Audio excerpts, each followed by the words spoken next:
Timore marach tuono nindo.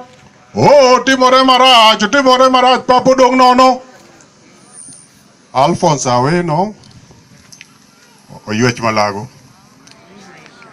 Mokwongo atimo mos ahinya kuom lal mar Oriro.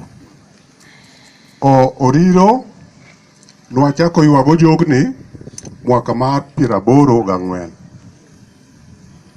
But gima nyalo wacho kaka jo Victoria B, watiyo higni go te maonge ng'amo mulo ng'ut sati nyawadgi.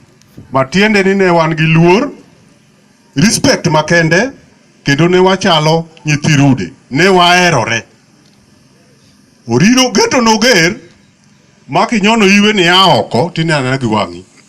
But wan kaka owete ne waherore, kendo herano nochwe kodwa maonge ng'ama omulo wadgi kata ni gidhago. Mano luor makende mane Victoria nigo, mano naneno kaber ahinya.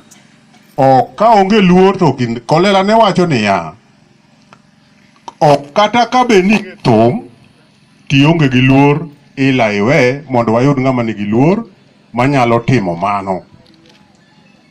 Mano nanene Victoria. Omiyo ka Nyaguok onindo en mos makende, osewewa, wang'e ni ok wabwachak wabed kode.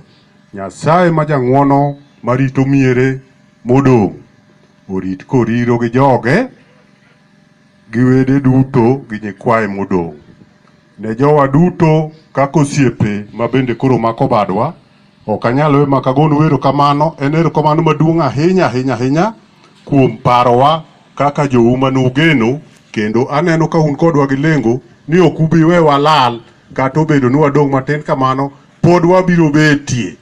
Omiyo agonu ni erokamano ahinya, beduru chung' kodwa. Piny chalo kamano, wan bende wabiro paro kaka onego koro wabedi kwa makore. Ka ok kamano ago erokamano.